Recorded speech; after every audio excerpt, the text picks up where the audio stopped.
Hello friends, कैसे हैं आप सब लोग। तो मैं आज आपके लिए कुछ नए क्वेश्चंस लेकर आई हूँ। ठीक है, ये एग्जाम्स में आते रहते हैं और इम्पोर्टेंट भी हैं। चलिए देखते हैं पहला क्वेश्चन क्या क्या है। पहला क्वेश्चन है, the height of troposphere is greatest of earth. ठीक है ना। तो मैंने पिछले वीडियो में आपको बताया था कि ठीक है, ट्रोपोस्फेयर जैसे कि ये अर्थ बताया था ना मैंने, कि अर्थ के चारों तरफ जो एटमॉस्फेयर होता है, ये जैसे एटमॉस्फेयर होता है। ठीक है, एटमॉस्फेयर की कई लेयर्स होती हैं। ठीक है, कई लेयर्स होती है, मैंने बताया था। ठीक है, क्या बताया था मैंने, 10वीं लेयर होती है। ठीक है, क्या बताया था, ये बताया था ना कि 10वीं लेयर्स होती हैं।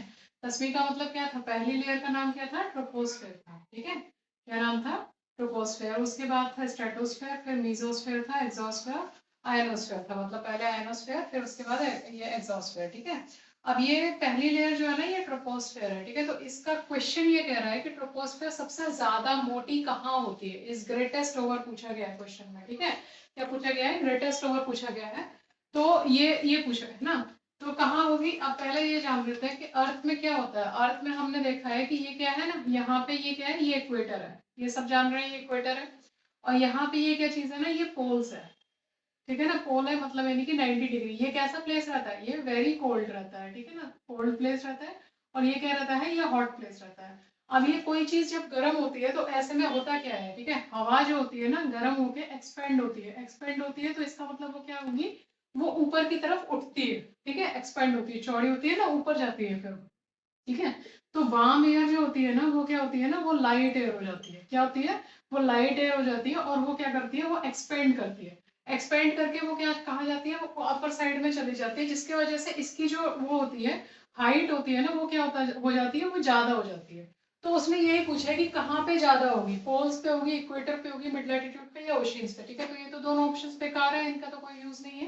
ठीक है, तो ये कहाँ पर होगी, ये इक्वेटर पे होगी। ठीक है ना, क्योंकि इक्वेटर पे क्या होता है, ये हॉट टेम्परेचर होता है, और ये क्या होता है, ये वार्म हो जाता है यहाँ पे। ठीक है, फिर इसके बाद में देखते हैं, ठीक है, पोल्स का। ठीक है, तो पोल्स पे क्या होता है, पोल्स में क्या होता है, पोल्स जो होती है ना, यहाँ पे ये कोल्डेस्ट होता है। ठीक है, कोल्ड होने की वजह से यहाँ पे जो वो होती है, क्या कहते हैं, जो हवाएं होती है ना, वो क्या होती है, बहुत ठंडी होती है। ठंडी होने की वजह से वो क्या हो जाती है, वो डिसेंड हो जाती है, नीचे बैठ जाती है। ठीक है ना, नीचे बैठ जाती है। नीचे बैठ जाने का मतलब क्या होता है, कोल्ड जहाँ पे होगी ना, वहां की जो हवाएं होंगी वो कैसी होंगी, काफी डेंस होंगी। डेंस का मतलब क्या होती है ना, डेंस का मतलब होता है हैवियर। ठीक है, भारी हवाएं होंगी। और जो लाइटर विंड्स होंगी ना, वो कहाँ चलती है, वो इक्वेटर पे चलती है। ठीक है, तो पहला क्वेश्चन समझ में आया कि height of troposphere is greatest over poles पे होती है कि इक्वेटर पे होती है। क्या लगाएंगे हम लोग इसमें, इक्वेटर लगाएंगे। और अगर वो ये पूछे कि ट्रोपोस्फियर की सबसे कम हाइट कहाँ होती है, तो वो कहाँ होती है, पोल्स पे होती है। ठीक है, अगर वो ये पूछे थे कि कितने रेंज में होती है, मतलब पोल्स और इसकी कितनी रेंज पे होती है, तो पोल्स पे होती है लगभग 8 किलोमीटर, यहाँ पे हो जाएगी लगभग 16 किलोमीटर। ठीक है, 16 किलोमीटर, समझ में आया ना, कितनी मतलब यहाँ पे चौड़ी होती है।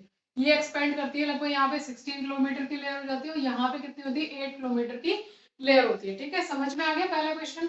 ठीक है, अब इसके बाद में नेक्स्ट क्वेश्चन हम लोग देख सकते हैं। ठीक है, नेक्स्ट क्वेश्चन क्या कह रहा है, नेक्स्ट क्वेश्चन कह रहा है, which gas responsible for the depletion of the ozone layer. ठीक है, which gas responsible for the depletion of ozone layer. मैंने पिछले वीडियो में बताया था कि ओजोन लेयर डिप्लीशन जो होती है ना, वो क्या होता है, ओजोन लेयर डिप्लीशन क्या होता है। ठीक है, अर्थ के, ये अर्थ है।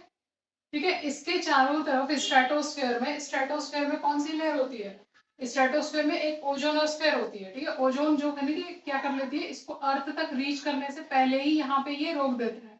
और ये इस ओजोन स्फीयर होना क्यों जरूरत है, मतलब ये क्यों होती है जरूरी, ताकि ये यूवी रेस को कंट्रोल कर सके।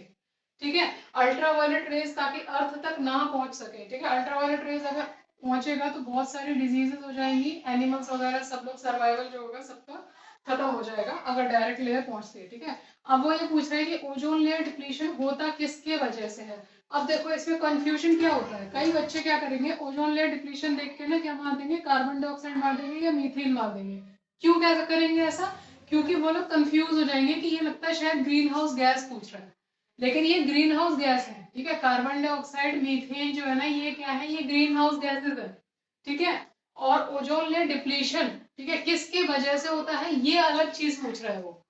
ओजोन लेयर डिप्लीशन किसके वजह से होता है, तो ओजोन लेयर हमने, मैंने क्या बताया था कि ओजोन जो होता है ना, वो क्या होता है, O3 मॉलिक्यूल होता है। जब वो O2+ O में टूट जाता है ना, इसी को हम लोग क्या बोलते हैं, यानी कि ये जैसे यहाँ पे ये लेयर बनी हुई है, अगर ये O2+ O में है ना टूट गया है, ठीक है, तो यहाँ से क्या हो जाएगा, ये लेयर पतली हो जाएगी। यहाँ ये पतली हो जाएगी और ओजोन ये अल्ट्रावायलेट रेस क्या हो जाएगी, अर्थ के अंदर में आने लग जाएंगी, अर्थ के एटमॉस्फेयर में आ जाएंगी और जिसकी वजह से वही लाइफ को वो होगा, ठीक है, डेंजर होगा, ठीक है। इसके बाद में क्या चीज है ना, नेक्स्ट सकते हैं O2+ होगा, ये हमने देखा, ठीक है। तो इसको ये तोड़ने में मदद कौन सी चीज करती है, क्लोरोफ्लोरोकार्बन करती है, ठीक है। क्या करती है, क्लोरोफ्लोरोकार्बन। क्यों, क्लोरोफ्लोरोकार्बन क्या रिलीज करती है, क्लोरीन एंड दी फ्लोरीन करती है, जो कि कंपाउंड्स किसको ये तोड़ देते हैं, ये ओजोन को तोड़ के O2+O में बदल देते हैं, इस मॉलिक्यूल में बदल देते हैं, जिसकी वजह से क्या होता है, ये chlorine and the fluorine ozone layer depletion करने लगता है, ठीक है। समझ में आया, इसीलिए कहते हैं ना कि ये क्या कहते हैं, क्लोरोफ्लोरोकार्बन वाली जो चीजें हैं ना, उनको मार्केट से हटाने की बात करी जाती है, ठीक है। क्या बात की जाती है, क्लोरोफ्लोरोकार्बन से बनी हुई चीजों को मार्केट से फेज आउट करने के लिए ये कहा गया है, ठीक है। फिर इसके बाद में नेक्स्ट देखते हैं, ठीक है। अब ये बताओ कि कौन सा प्रोटोकॉल है जो ओजोन से डिपेंड वो है, मैंने पिछले वीडियो में भी पूछा था, आप बताना जरा। नेक्स्ट क्वेश्चन देखते हैं, नेक्स्ट क्वेश्चन पे आते हैं, the layer of the atmosphere that reflects the radio waves, ठीक है, that reflects the radio waves. अब कौन सी लेयर है जो रेडियो वेव्स को रिफ्लेक्ट करती है, ठीक है ना। रेडियो वेव्स जान रहे हो ना, रेडियो वेव्स की ये बताओ सबसे पहले तो फ्रीक्वेंसी कितनी होती है, सबसे ज्यादा फ्रीक्वेंसी किसकी होती है, रेडियो वेव्स की, ठीक है। रेडियो वेव्स की सबसे ज्यादा होती है, सबसे पहली बात तो ये है। इसको कौन रिफ्लेक्ट कर देता है, इसको रिफ्लेक्ट कर देता है आयनोस्फेयर, ठीक है। कौन सी लेयर कर देती है, आयनोस्फेयर रिफ्लेक्ट कर देती है, ठीक है। इसके बाद में यहाँ पे हम लोग एक चीज याद कर लेंगे, ठीक है। हाँ ठीक है, तो ये है GXU, ठीक है, VIMR, ठीक है। ये एक सीरीज है, कई बार कई क्वेश्चंस में ये आता है, इसे याद कर लो बिल्कुल, ठीक है। GXU VIMR, ठीक है। ये क्या चीज है, ये इलेक्ट्रोमैग्नेटिक स्पेक्ट्रम है। क्या है ये, इलेक्ट्रोमैग्नेटिक स्पेक्ट्रम है, ठीक है, जिसकी हमेशा क्या पूछी जाती है, ठीक है। ये सोलर रेयर्स में पाया जाता है, सन रेज, ठीक है, सन रेज से आप निकलती है ना इलेक्ट्रोमैग्नेटिक स्पेक्ट्रम, ठीक है। तो ये सनरेज में पाया जाता है, उसकी हमेशा क्या पूछा जाता है, वेवलेंथ पूछी जाती है, ठीक है। तो ये कैसे लगाई, इसकी सबसे छोटी है और इसकी सबसे बड़ी वेवलेंथ है, ठीक है। तो ये वेवलेंथ के अकॉर्डिंगली लगा हुआ है, मतलब यानी कि ये सबसे छोटा है, ठीक है, स्मॉलेस्ट वेवलेंथ, ठीक है। अभी बता रहे हैं ये कौन सा होता है, और ये क्या होता है, बिगेस्ट, ठीक है, मतलब यानी कि लार्जेस्ट, लार्जेस्ट वेवलेंथ होती है रेडियो वेव्स की, ठीक है। तो जी से क्या होता है, जी से होता है तुम्हारा गामा रेज, एक्स से होता है तुम्हारा एक्स रेज, ठीक है। यू से क्या होता है तुम्हारा अल्ट्रावायलेट रेज, ठीक है। वी से आ जाएगा तुम्हारा विजिबल रेज, ठीक है। और आई से क्या आ जाएगा, इंफ्रारेड रेज। एम से आ जाएगा तुम्हारा माइक्रोवेव्स और एयर से आ जाएगा तुम्हारा रेडियो वेव्स, ठीक है।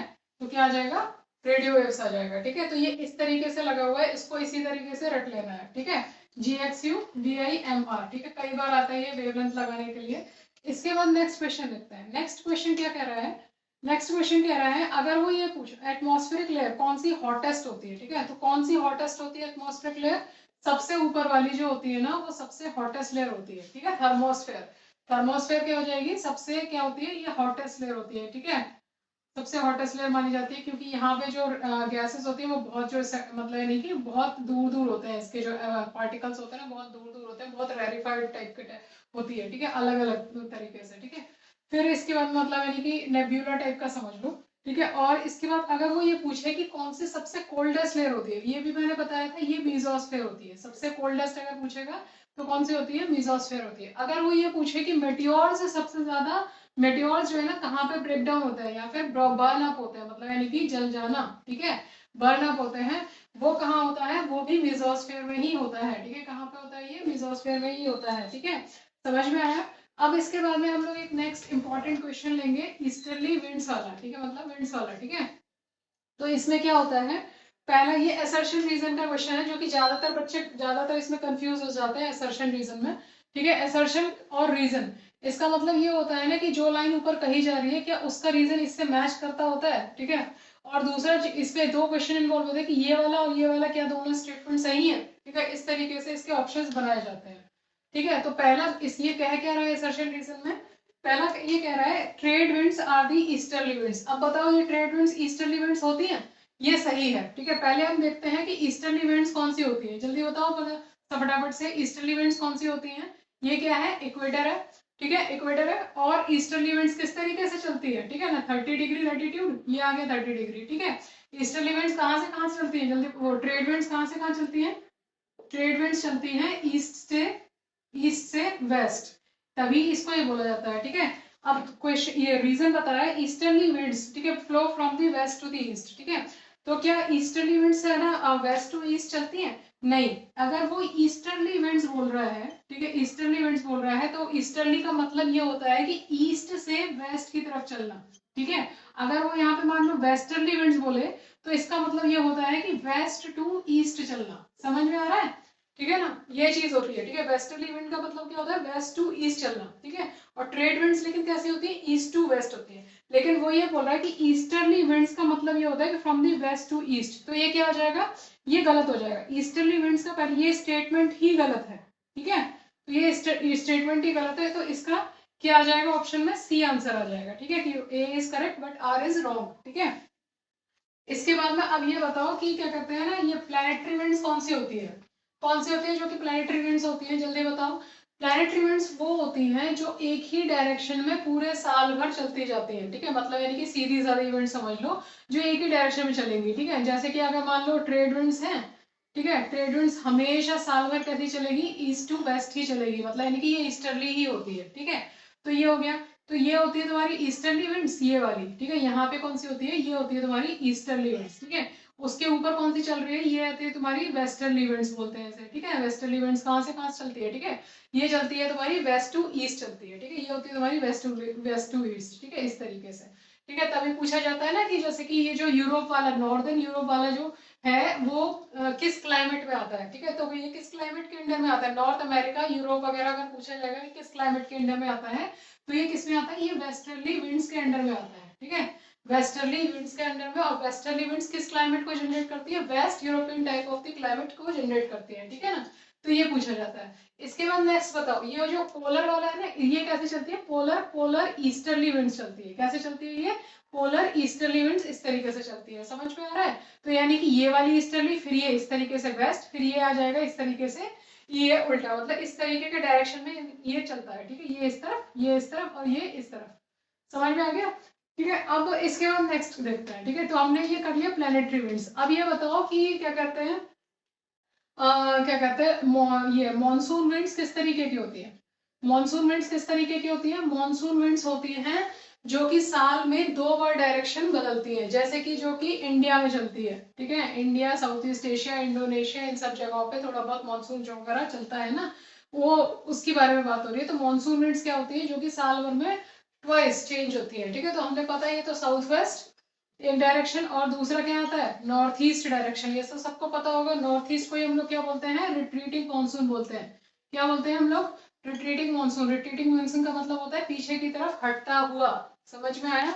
अब ये बताओ, नेक्स्ट क्वेश्चन देखते हैं। नेक्स्ट क्वेश्चन क्या कह रहा है? नेक्स्ट क्वेश्चन बोल रहा है कि इनमें से कौन सी विंड है जो कि स्नो ईटर के नाम से जानी जाती है, ठीक है। स्नो ईटर के नाम से कौन सी जानी जाती है? बताओ। चिनूक, सिरक्को, हार्मटन या खामसिन, कौन सी जानी जाती है? ये चिनूक विंड है जो कि स्नो ईटर के नाम से जानी जाती है, ठीक है। क्या बोलते हैं इसे हम लोग? स्नो ईटर बोलते हैं, ठीक है। स्नो ईटर बोलते हैं चिनूक विंड को, ठीक है। तो स्नो ईटर ये कहाँ चलती है? ये समझ लो, ये वाला क्या है तुम्हारा? ये अमेरिका है, ठीक है। ये अमेरिका आ गया, ठीक है। ये इस तरीके से। अब ये चलती है यहाँ पे क्या है? ये रॉकीज माउंटेन है, ठीक है। क्या है यहाँ पे? ये रॉकीज माउंटेन है। इसके ईस्टर्न स्लोप्स पे कौन सी चलती है? चिनूक विंड चलती है। कौन सी चलती है? चिनूक विंड चलती है। चिनूक विंड क्या होती है? एक लोकल विंड है, ठीक है। क्या चीज है? एक लोकल विंड है। लोकल विंड का क्या मतलब होता है? जैसे कि इंडिया में लू चलती है, ठीक है। इंडिया में क्या चलती है? लू चलती है। लू कहाँ चलती है? नॉर्दर्न प्लेन्स में, ठीक है ना। लू नॉर्दर्न प्लेन्स में चलती है, ठीक है। लू इसको बोलते हैं। तो चिनूक विंड क्या करती है ना, इसको स्नो ईटर क्यों कहा जाता है? क्योंकि ये जो कोल्ड है ना, यहाँ पे बर्फ जो जमी रहती है ना, ये यहाँ की सारी बर्फ को ये पिघला देती है। पिघलने की वजह से यहाँ पे क्या होता है? यहाँ पे घासें उग जाती है, ठीक है। पास्चर्स हो जाता है, ठीक है, पास्चर्स। इसीलिए ये किसके लिए इंपॉर्टेंट होती है? भेड़ बकरी वगैरह के लिए, ठीक है। ये इंपॉर्टेंट होती है। समझ में आया ना? तो इसको बोलते हैं हम लोग चिनूक विंड्स, ठीक है। अब ये बताओ कि क्या कहते हैं, ये है ना, ये सारी क्या है? लोकल विंड्स के नाम है, ठीक है। सिरक्को कहाँ से कहाँ चलती है? जल्दी बताओ, सिरक्को कहाँ से कहाँ चलती है? ये चलती है सहारा डेजर्ट से लेके मेडिटेरेनियन सी तक, ठीक है। कहाँ तक? सहारा डेजर्ट से लेके मेडिटेरेनियन सी, ठीक है। सहारा डेजर्ट कहाँ पर है? अफ्रीका में है, ठीक है ना। ये वाला है ना, मान लो ये अफ्रीका है, ठीक है। ये अफ्रीका है। तो यहाँ पे क्या है तुम्हारा? मेडिटेरेनियन सी है ऊपर। अगर हम देखेंगे यहाँ पे क्या है तुम्हारे, यहाँ पे ये कोने में क्या है? एटलस माउंटेन है, ठीक है, एटलस माउंटेन है। तो यहाँ से सिरप्को विंड जो है ना, ये वाला बीच में है, ये सहारा डेजर्ट, ये इस तरीके से ये जो चलती है ना, उसको ये हम लोग क्या बोलते हैं, सिरप्को विंड बोलते हैं। ठीक है ना। हार्मटन विंड क्या चलती है ना, ये भी यहीं पे चलती है। ठीक है ना, अफ्रीका की विंड है, और इसी को हम लोग क्या बोलते हैं, डॉक्टर विंड बोलते हैं। ठीक है, डॉक्टर विंड बोलते हैं। हार्मटन जो है ना, ये अफ्रीका की इस तरीके के डायरेक्शन में चलती है ये। ठीक है, मतलब यानी कि ये समझ लो ईस्ट अफ्रीका तक ये चली जाती है। ठीक है, ईस्ट अफ्रीका तक चली जाती है। और इसको ही हम लोग क्या बोलते हैं, हार्मटन क्यों क्यों बोलते हैं इसको हम लोग, एक तो ये वार्म होती है। ठीक है, दूसरी चीज क्या होती है ये, तो हार्मटन, ये इसको ही हम लोग क्या बोलते हैं, डॉक्टर विंड बोला जाता है। ठीक है, क्या बोलते हैं, डॉक्टर विंड। डॉक्टर विंड क्यों बोला जाता है, क्योंकि ये ह्यूमिडिटी, जो एक्सट्रीम ह्यूमिडिटी होती है ना यहाँ पे, क्योंकि ये इक्वेटर के पास में क्या होता है, हाई ह्यूमिडिटी टेम्परेचर होता है, हाई ह्यूमिडिटी टेम्परेचर होता है।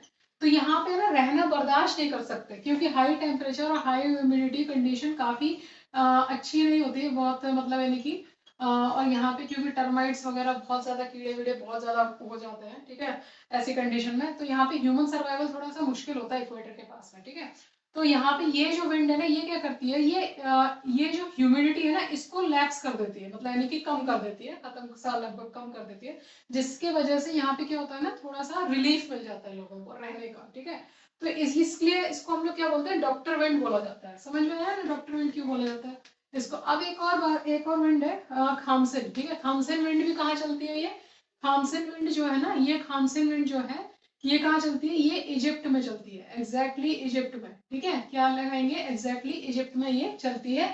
इसी को हम लोकल विंड के नाम से खामसिन बोला जाता है। ठीक है, ये सारी लोकल विंड्स के नाम थे। और चिनूक विंड, सिरप्को, हार्मटन और खामसिन, ये सारी कैसी हैं, ये सारी वार्म विंड्स हैं। ठीक है, सारी क्या है, तुम्हारी वार्म विंड्स हैं। ठीक है, तो ये हो गया। चलो ठीक है, अब कितना क्वेश्चन समझ में आया मेरे को बताना। अगर आपको कोई नया टॉपिक अगर पढ़ना हो मुझे, तो आप वो भी मुझे मैसेज कर सकते हो, कमेंट कर सकते हो उसमें। ठीक है, तो मैं वो टॉपिक ले लूंगी पढ़ाने के लिए। ठीक है, तो बताइएगा क्या चीज़ आपको वो मतलब है कि समझ में आ रहा है कि नहीं आ रहा है। ठीक है, अगर आपको पसंद आता है तो प्लीज़ सब्सक्राइब कर लीजिए इस चैनल को। Thank you.